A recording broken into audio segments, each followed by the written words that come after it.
देंगे खाने बिट्टी देंगे मजा घर चामल होते देख लिया सुनने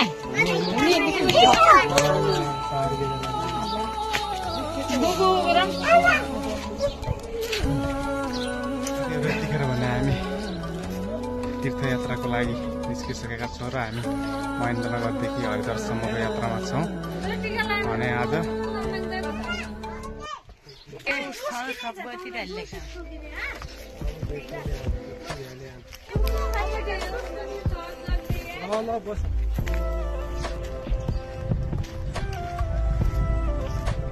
साथीहरु आजको ब्लग भने महेन्द्रनगरदेखि इन्डियाको हरिद्वारसम्मको हुनेछ। हामी भने आज तीर्थयात्रामा निस्किसकेका छौँ। केही पूजापाठहरू गर्ने हुन्छ वहाँ गएर। हामी अहिले यहाँबाट हिँडिसकेका छौँ र अहिले एकछिनमा अटो आउँछ, हामी अटोमा जानेछौँ। यहाँबाट फाइनली गाइस अटो पनि आइसकेको छ र हामी अहिले यो अटोमा बसेर झलारीसम्मको यात्रा गर्नेछौँ।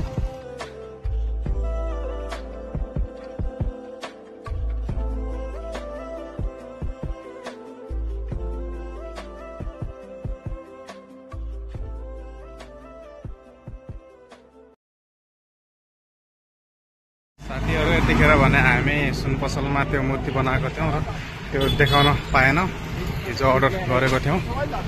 अहिले फेरि हामी झलारीबाट हाइसमा बसेर जाँदैछौँ।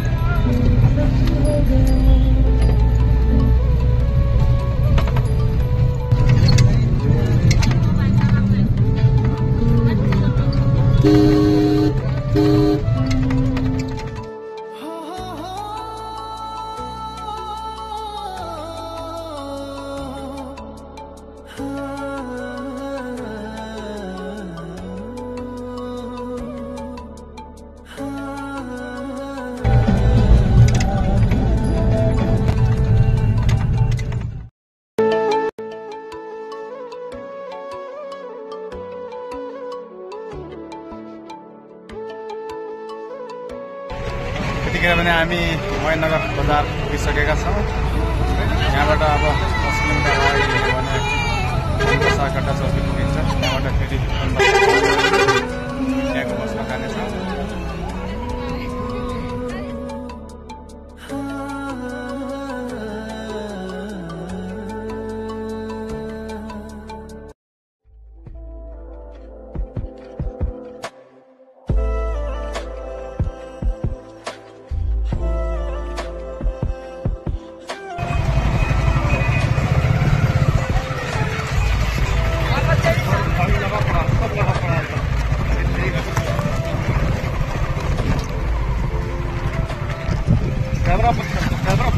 मोबाइल पे चलो बॉर्डर पे यार।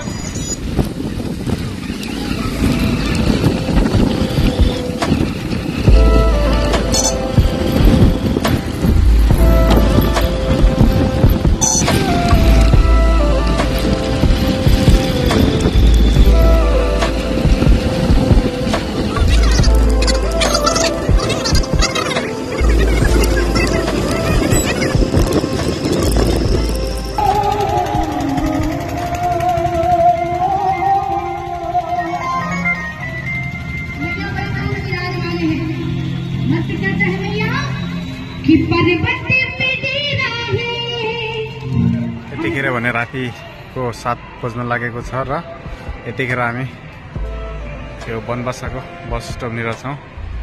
हामी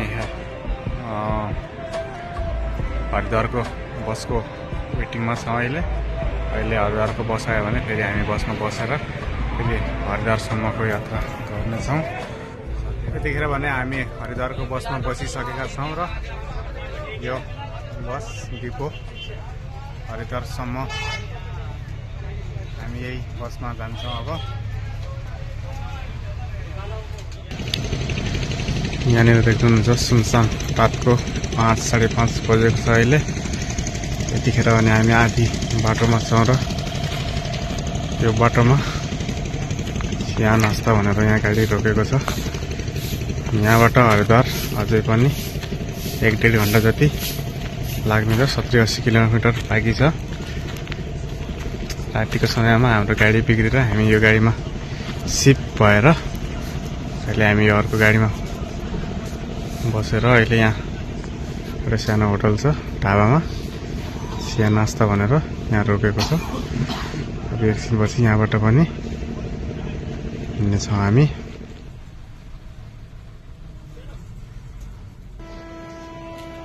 यतिखेर भने हामी हरिद्वारको बस स्टपनिर पुगिसकेका छौँ।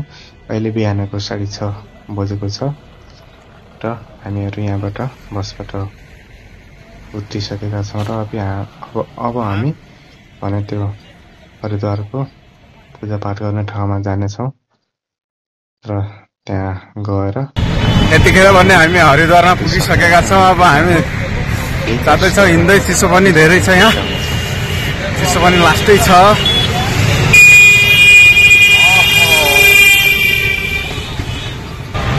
साथीहरू यो हरिद्वारको बजार हो। यो बजारमा त अलि उता गएर हामी दायाँतर्फ जानेछ, हामीले उतर्नुपर्ने वहीँ पर रहेछ। तर हामी यहाँ बस अड्डासम्म पुगेर अलि हामीलाई गाह्रो भयो, चिसो पनि लास्टै चिसो छ। यहाँनिर देख्न सक्नुहुन्छ यस्तो छ हरिद्वार, देवभूमि उत्तराखण्ड।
त्यतिखेर भने हाम्रो सबै कामहरू सकिसकेको छ र हामी अब घर फर्किन्छौँ। हामीले जे कामको लागि आएको थियौँ त्यो कामहरू सबै सकेर अब हामी फर्कने तयारी गर्दैछौँ र भिडियोलाई अन्तिमसम्म हेरिदिनु होला र के कस्तो लाग्छ सुझाव सल्लाह पनि दिनु होला है त।